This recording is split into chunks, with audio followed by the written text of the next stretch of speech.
You know, lately I've been feeling tired and defeated. And I didn't even know what I needed. I just needed something. So I typed into my Haven Bible app, "I'm tired and I'm ready to give up." And it always gives me some of the best verses. This time it hit different. It gave me Psalms 34 verses 17 through 18. And it says, "The righteous cry out and the Lord hears them. He delivers them from all their troubles.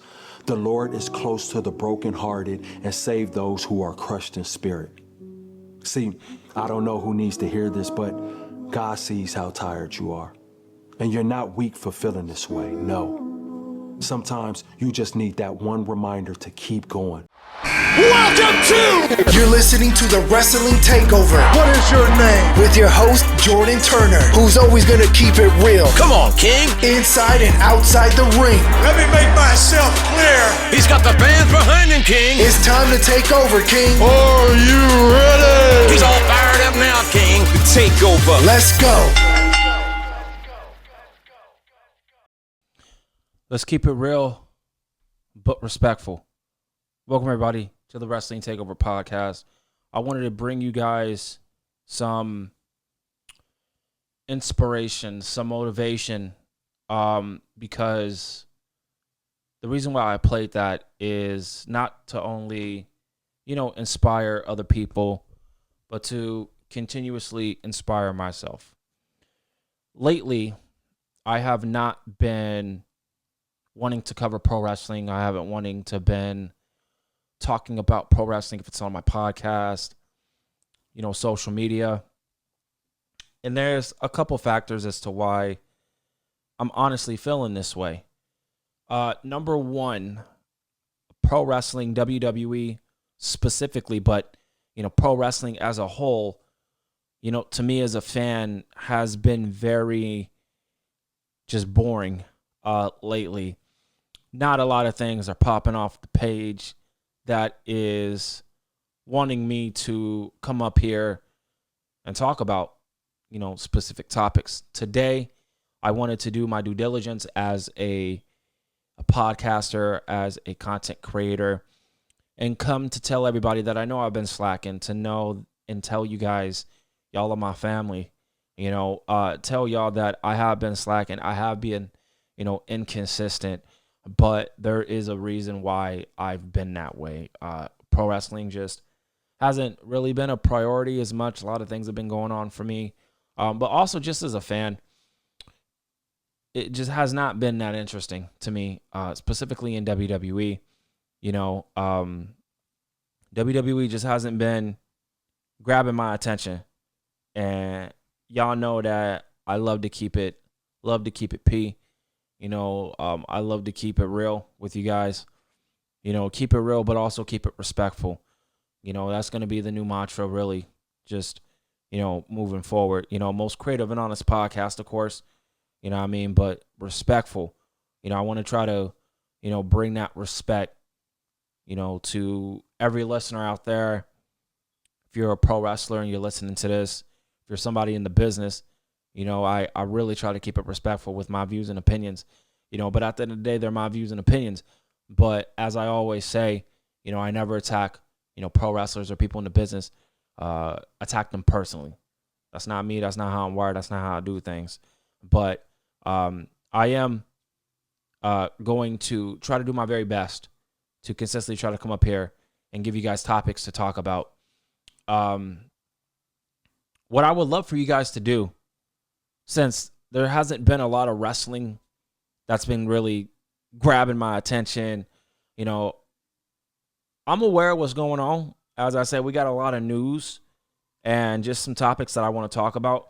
We're going to get to them. But I want to let y'all know something, man. If you guys have a Twitter and you guys follow me on Twitter at JT Takeover, DM me, tweet at me.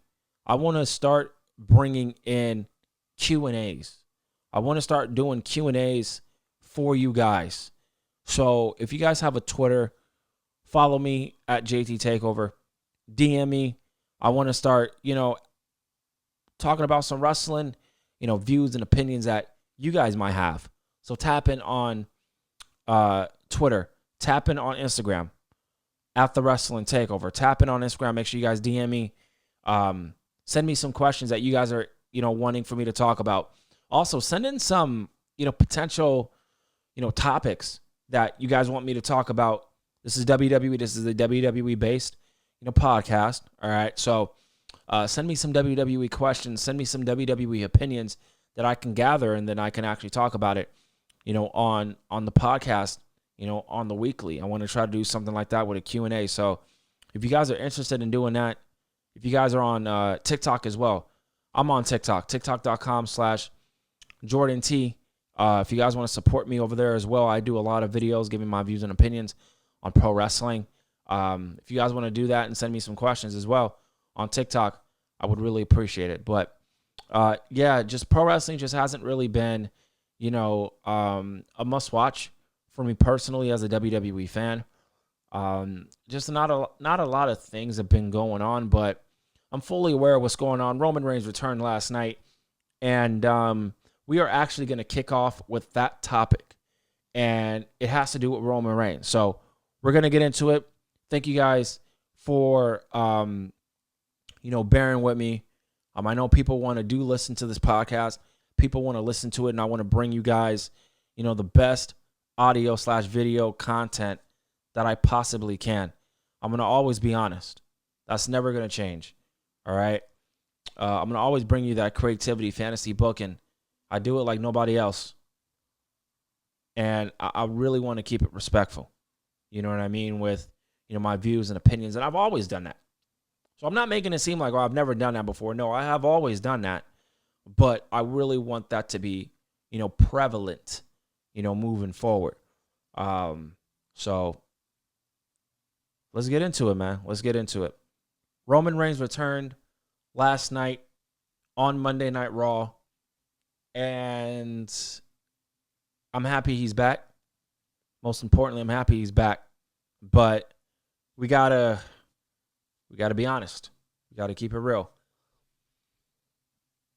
WWE, Triple H, and the creative, department have really fallen into this notion, this vibe that Roman Reigns goes away for a while. He comes back. All right, we have something for him. WWE, the creative, this going away, coming back thing with Roman Reigns is getting pretty old for me as a fan. It's getting pretty old. Love Roman Reigns. His transformation from one of the most hated person in WWE in a very, very long time since John Cena to one of the most revered, one of the most respected, and one of the most popular WWE superstars in WWE history. This man comes out, he's got aura. The crowd is electric when he comes out. It's crazy. It's like no other in WWE. I think the only one that I can name is Rhea Ripley that gets that type of aura reaction. It's Roman Reigns and Rhea Ripley. LA Knight as well. He gets that as well too. But Roman Reigns, I love that he's back and it's great. But do you have a plan for Roman Reigns? What's the plan for Roman Reigns going into Crown Jewel? Now, people were throwing this, idea going around that we could potentially see the Usos and Roman Reigns in a trios match against Braun Breaker, Bronson Reed, and a new acquisition to The Vision, because Seth Rollins is going to be competing against Cody Rhodes. Now, so I'm trying to think who would make sense to partner up with The Vision. And I can't name anybody. I really can't name anybody. A lot of people are saying that Obafemi might be coming up to the main roster soon. I don't know if Obafemi would fit well with The Vision. Then again, he probably can. But I feel like Obafemi is more of an alpha, a loner, a soldier. You feel me? He don't need to be in a group. He is the group by himself. You get me? So I don't know if Obafemi makes sense to be in the Vision, but let's hypothetically say he does get involved in the Vision. That's another muscle for Seth Rollins. I think that would be pretty cool. Speaking of Obafemi, though, we're going to get to Roman Reigns in a second. But speaking of Obafemi, while I'm talking about him, WWE needs to be very, very careful. He lost the NXT Championship. I'm telling y'all, just because I don't cover it, don't mean I don't, know what's going on. I know what's going on. Obafemi lost the NXT Championship to Ricky Starks. I love Ricky Starks. I'm genuinely happy for the guy. He's going to, take that brand to the next level. The face of NXT now is Ricky Saints. But Obafemi, is he going to go up to the main roster? What's popping with him? You know what I mean? Here's where I'm at with it. It's got to make sense. The story or stories have to make sense for Obafemi to go up to the main roster. You can't just pluck him from NXT to the main roster. It needs to make sense. Because if WWE continues to go down the route of, all right, this person lost the title, now we're going to bring them up. Nah, nigga, just because they lost the title don't mean nothing. If you don't have a plan for that individual on the main roster, I've said it for years. If you don't have no plan for a specific individual, on the main roster, don't bring them up. There's no point in bringing Obafemi up if you don't have a plan for him. Now, if you have the plan for him, you feel me? You have a plan, bring him up. But it's got to make sense. You know what I mean? For Obafemi and also for, whatever is going on there. So if Obafemi's going to go up to the main roster, great. I'm fucking with it. You know what I mean? Matches with Brock Lesnar. Matches with, Cody Rhodes, Roman Reigns, Gunther. You understand? I wish John Cena faced Obafemi, but we ain't gonna get that. You know what I mean?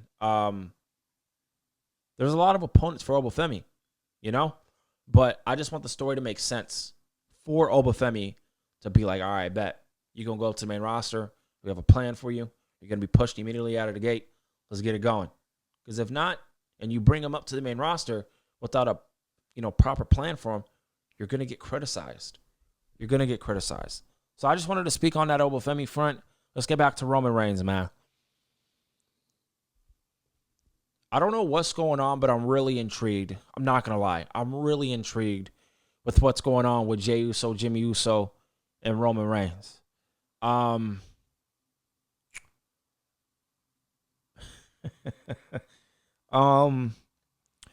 People out there on social media, they can say what they want. They can feel how they feel. But people are thinking that Jey Uso was going to become the new tribal chief. Yo, you talking like Roman. Yo, you moving like Roman.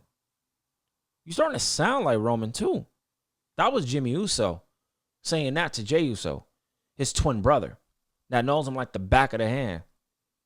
You understand? So I'm real interested. Is Jey Uso going to become Roman Reigns? Is he going to become the tribal chief? That is a story that we need to all follow. That is something that is being planted.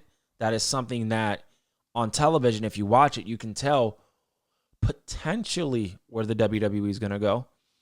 And Roman Reigns on Monday Night Raw last night was telling him, like, yo, you want to be this, you want to be that. You want to be the OTC, you want to be the tribal chief. You got to do things differently. You got to move differently. I'm really interested to see where that goes. I really am. I'm not going to lie. So,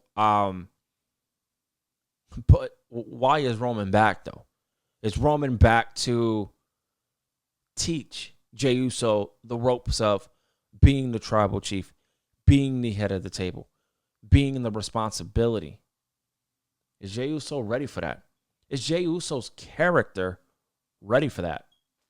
You know what I mean? Because this Yeet shit, listen, Yeet, I love it, man. I really do. But Jey Uso needs something else. He needs something else. But I know he's popular with the yeet. You know, I get it. He's very, very popular. He's a face. You don't even need to turn Jey Uso heel, though. I feel like that's the misconception with WWE fans right now. I'll turn Jey Uso heel. Why are you going to turn him heel? That doesn't adequately make sense. He's making the most merch. Why are you going to turn him heel for? I don't think that makes, any sense. If I'm going to be honest with you guys, it doesn't make sense.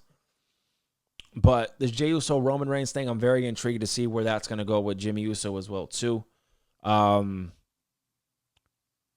are we going to get Roman Reigns and Braun Breaker? I personally feel that we need to get that. We need to get that at Crown Jewel. Roman Reigns is on the poster. But at the same time, I think we're going to get like a trios match with the Usos and Roman Reigns versus Braun Breaker, Bronson Reed, and somebody else. We're either getting that match or we're getting Roman Reigns and a Braun Breaker.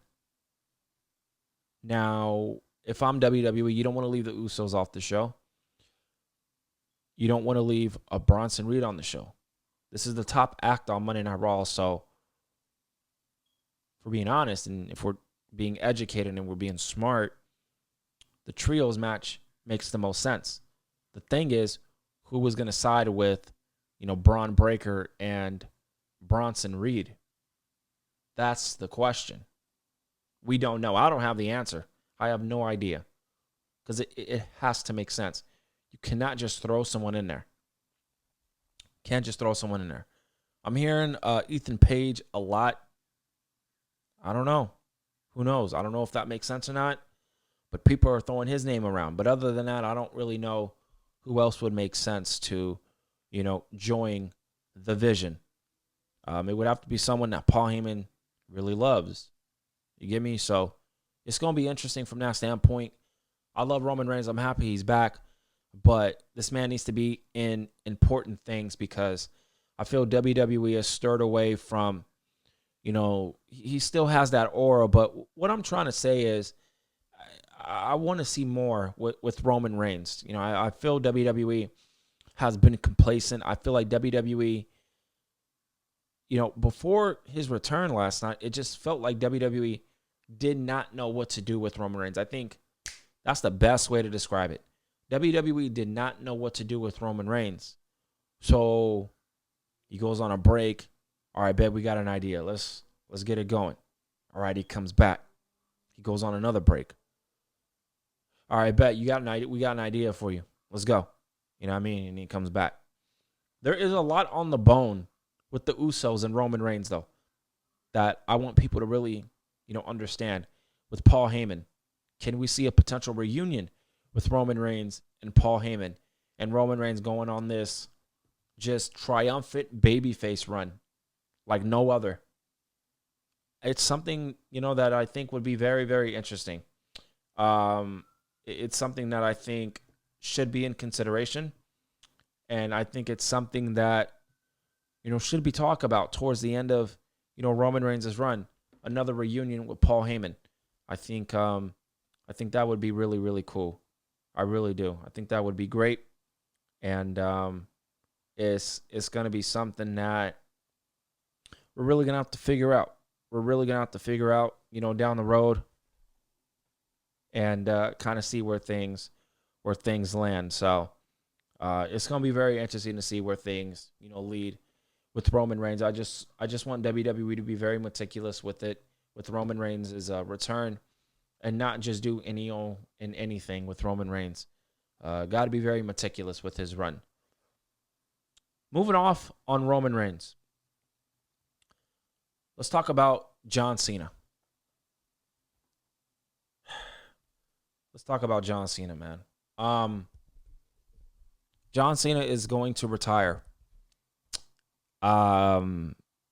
His retirement match is going to be on December 13th. We got a couple months left of John Cena. A lot of things I wish we've seen. A lot of things that I wish WWE, changed plans with. And I'm going to admit something right now to you guys. Like I said, I'm very open. I'm very honest. with an open mind of, perspective. I don't think John Cena should have turned heel. I don't think John Cena should have turned heel. I think John Cena should have done that babyface retirement tour. He should have remained a babyface. I don't think John Cena should have turned heel. I'm going to stand on that. I've been seeing a lot more people within the community on Twitter, on Instagram, on TikTok, on YouTube, kind of bring it up as well too, and kind of have the same, prevalent mindset. I just don't think he should have turned, heel, because they didn't have a plan. And this is where I really want to, give my constructive criticism respectfully, but give my constructive criticism to Triple H. I understand I'm not a writer or anything like that. I'm a fan, and I know Triple H has been really rattled with people online and fans online like myself and you guys as well that is listening to this, and everybody else.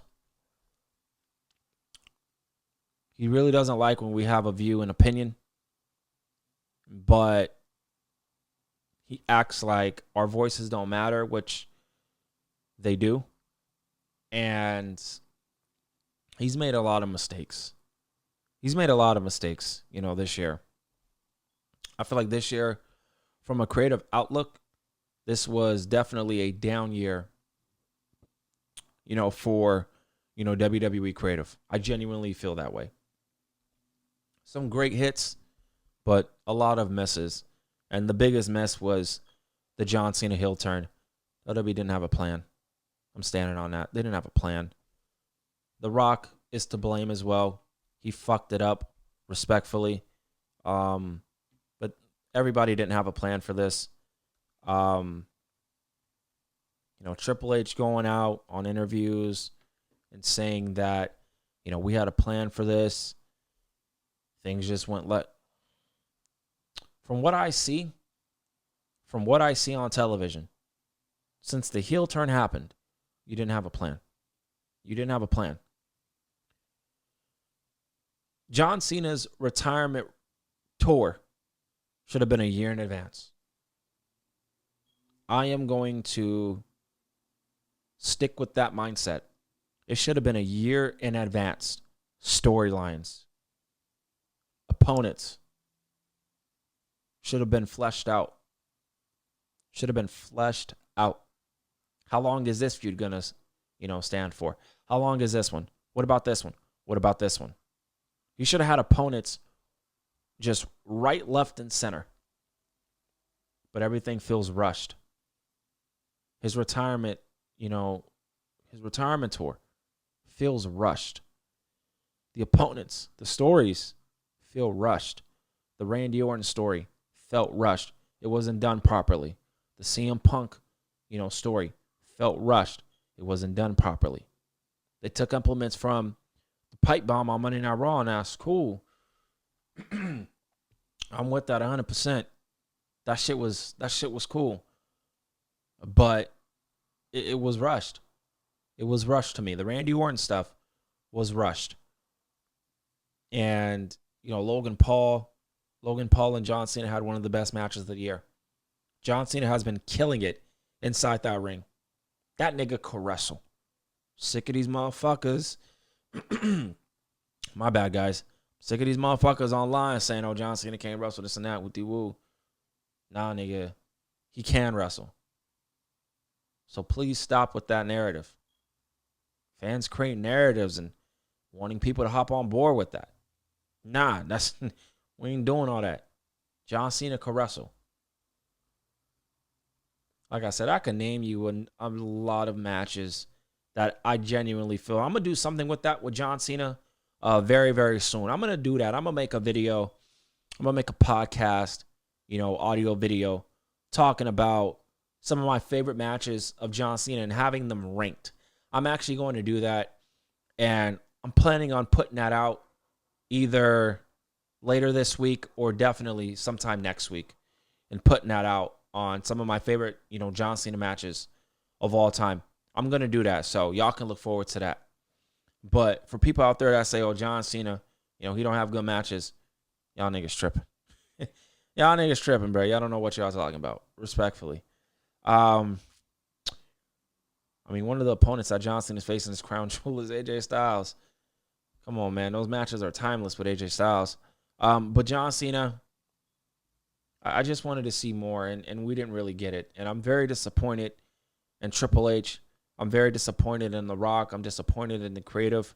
They could have done more in it. And honestly, it's not. I don't want to blame them and say, like, oh, they didn't want to genuinely give John Cena the best retirement tour, but they didn't do a good job. They did not do a good job. I'm going to be honest. They let him down, and they let the fans down too. That's why they're trying to make up, they're trying to make up time. Let's be honest. Let's be honest, man. Y'all want the truth, y'all gonna get it. I'm telling you. They knew they fucked up. They knew they fucked up. They knew they didn't have a plan for John Cena's heel turn, so they immediately turned him babyface. And that's why they're trying to rush with everything with John Cena. Bro, I know the game. I know what it is, bro. I know that. But Triple H, he says WWE will give John Cena an unforgettable send-off and honor his legacy with this retirement match on December 13th, which is coming up very shortly. This is coming from Triple H himself. Quote, John's contributions to WWE are immeasurable. There's no words that can truly relay how much he means to this business. John Cena is one of the GOATs. So let's get that straight away right now. We all know this. He might not be your GOAT. He's not my GOAT, but he's one of the GOATs. Together, our partners at events DC and Capital One area, we look forward to honoring his legacy and delivering an unforgettable send-off for both John Cena and the WWE Universe.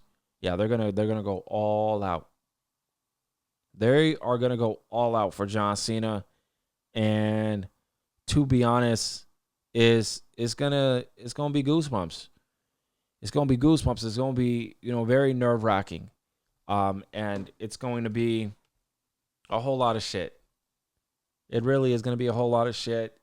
There is going to be, just a lot going on, and man, I wonder who's going to appear. Is Edge going to appear? RVD, some of his best feuds and in WWE. So, what's going to happen there? I'm very, very interested to see, how that's going to transpire, with, the appearances of people, some of his favorite, matches, some of his favorite feuds. It's going to be great. It's going to be emotional for sure. You know what I mean? Because I really, John Cena is definitely one of the greatest of all time. No doubt. But I think WWE, yeah, they really did John Cena's retirement tour. It's terrible. It's terrible. They should have done better. And they could have done better, but it is what it is. All right, ladies and gentlemen, we are going to get to the women of WWE. We're going to talk about Jade Cargill. We're going to talk about Jade Cargill. We're going to talk about Mark Henry. He was on Busted Open Radio, and WWE Hall of Famer Mark Henry had high praise for the Women's World Championship triple threat match from Friday Night SmackDown between Jade Cargill, Tiffany Stratton, and Nia Jax. This is what he had to say. So he called the main event absolutely positively awesome and said it was an exhibition, for anyone who doubts that the women's division can have the best match of the night. Henry praised Nia Jax's physical transformation, saying those who make so much of an effort usually end up with the championship. He told critics of Jade Cargill, who says she can't wrestle, to reconsider highlighting her high-level performance. He saved a special comparison for Tiffany Stratton, calling her a hybrid of Charlotte Flair and Trish Stratus. I do agree with that. He defined Charlotte Flair as the best athlete of all time and Trish Stratus as the best entertainer in women's wrestling history. He also praised Jade Cargill for her toughness, continuing the match after being legitimately busted open. and he gave his thoughts and opinions on that. I want to comment on, Tiffany Stratton being a hybrid of Charlotte Flair and Trish Stratus. That is absolutely true. She is definitely a hybrid of Charlotte Flair and Trish Stratus, no doubt about it. No doubt about it. The look, Trish Stratus, the in-ring ability, in-ring psychology of Charlotte Flair. Now, this is interesting. This is real interesting. Mark Henry, he defined Charlotte Flair as the best athlete of all time. Now, this is the best athlete, okay? This is a different discussion. Is Charlotte Flair the, best athlete in WWE history? I think Naomi can have a conversation about that. I think Bianca Belair can have a conversation about that respectfully. My fandom of Charlotte Flair has grown over the years. She's definitely incredible inside that ring. We know that. Athlete? She's a great athlete, yes. She has the worst moonsault ever, in my personal opinion, respectfully. But I do not like her moonsault. I will tell you this right now.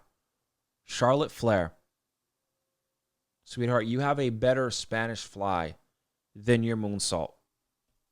Respectfully, that's just my personal opinion. I might not have any ground to walk on because I'm a fan and people don't really value our opinions, but I'm always going to give you guys my opinion with what I watch. It is what it is. I think Charlotte Flair does a better Spanish fly than a moonsault. That's just me. Charlotte Flair is a great performer, though. The best athlete to me personally is Bianca Belair. Bianca Belair and honestly Naomi, I think, are a better athlete than Charlotte Flair. Not saying Charlotte Flair is not a good athlete. That is not what I'm saying, because she is. And we know this. She is a great athlete. But I will go with Bianca Belair and Naomi over Charlotte Flair in that specific category alone. That's it. Athlete, Bianca Belair, Naomi, and then Charlotte Flair. Just me personally. Now, the triple threat match, Tiffany Stratton retained. Tiffany Stratton is going to go one-on-one with Stephanie Vaquer, man. Listen, it's going to be a good match. I can't wait for it. Crown Jewel. I mean, it's really a nothing show, man. It really is a nothing show. The official updated card for Crown Jewel is John Cena versus AJ Styles, Cody Rhodes versus Seth Rollins for the Crown Jewel title, Tiffany Stratton versus Stephanie Vaquer for the Crown Jewel title, and then Rhea Ripley and Io Sky versus Asuka and Kairi Sane. These are 4 incredible matches. And by the way, all 4 of these I hope shine. I hope all 4 of these matches tell a compelling story. I hope all 4 of these matches are given the proper time to tell their story. The main event, WWE, it's probably going to be the Crown Jewel Championship between Seth Rollins and Cody Rhodes. They have the history, and that's fine. But if this is me, the main event should be AJ Styles and John Cena. Let me know how y'all feeling about that one. Do you guys feel the main event of WWE Crown Jewel should be John Cena and AJ Styles in a one-on-one match, or should the main event be Cody Rhodes and Seth Rollins versus for the Crown Jewel Championship? The reason why I'm going with John Cena and AJ Styles is simply because the history that they two have. Nobody cares about the Crown Jewel Championship, man. Let's be real. Let's be real. Nobody cares about that title. Give John Cena the spotlight. Give him the main event. The fans in Perth would be very excited for that. Give them the floor and have Seth Rollins and Cody Rhodes be the co-main event. That's just my personal opinion. But let me know how y'all feeling about it. But the women, man. Listen, the triple threat match was fine until the end. The end was very cluster, where Nia Jax was out of position.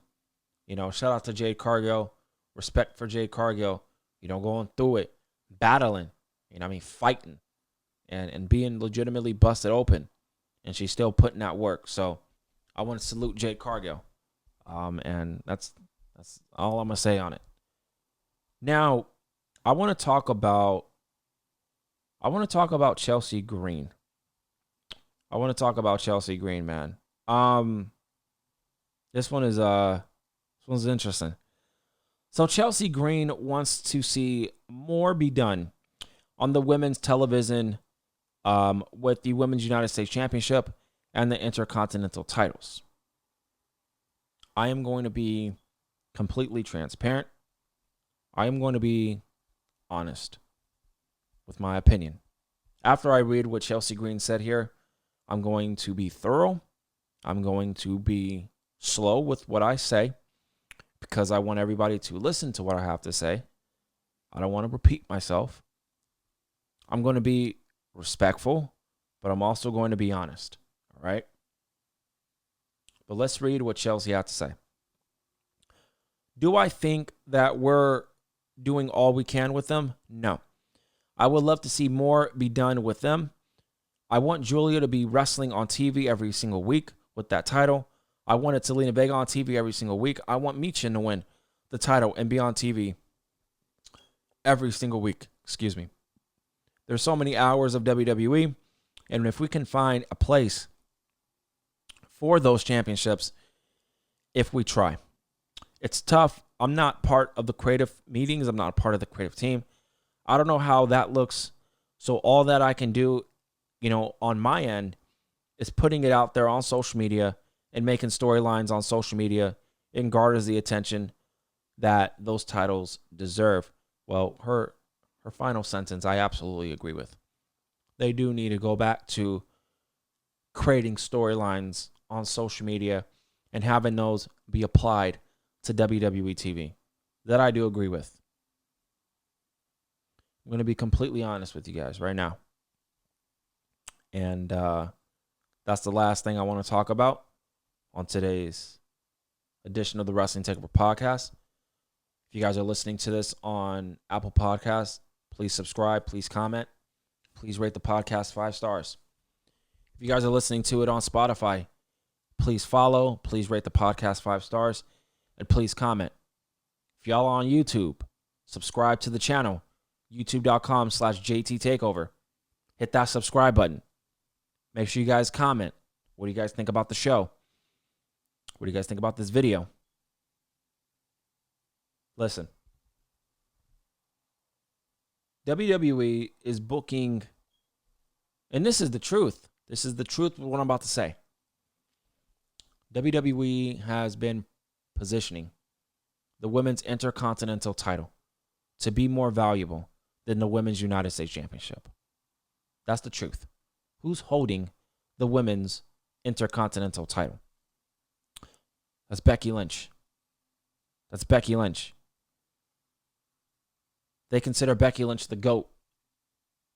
That's their John Cena to the women's division. They consider her the GOAT. She is one of the greatest of all time. She brings prestige. She has name value to that women's title.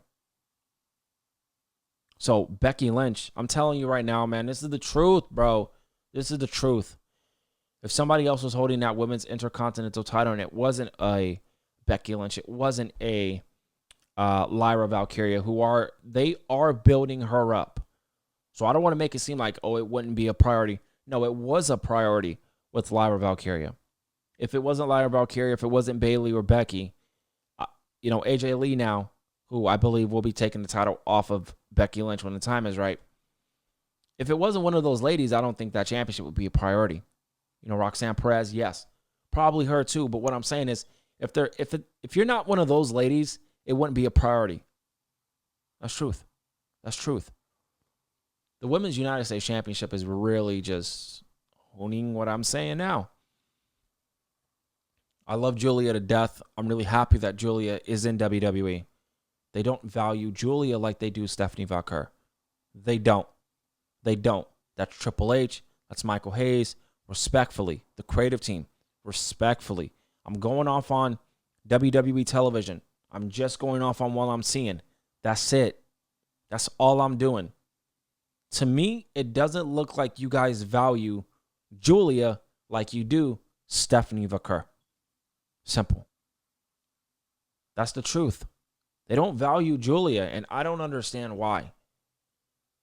WWE hyped her up like this next big thing. She goes to the main roster. She wins, the Women's United States Championship. She won the NXT Championship. She was killing it on NXT. She was made to be a priority, but then now all of a sudden it's like she's not a priority. I don't understand. I really don't understand, and it's really frustrating. And is it because she's not a Becky Lynch? Is she not a Rhea Ripley, a Bianca Belair? Is she not a Bayley? What's going on? I don't get the disrespect that the Women's United States Championship has been given to the creative or from the creative team. But the women's IC title was a priority. The fuck are y'all doing? Respectfully, I just don't understand what's going on with that. That mindset needs to change. I don't give a fuck whoever is the champ.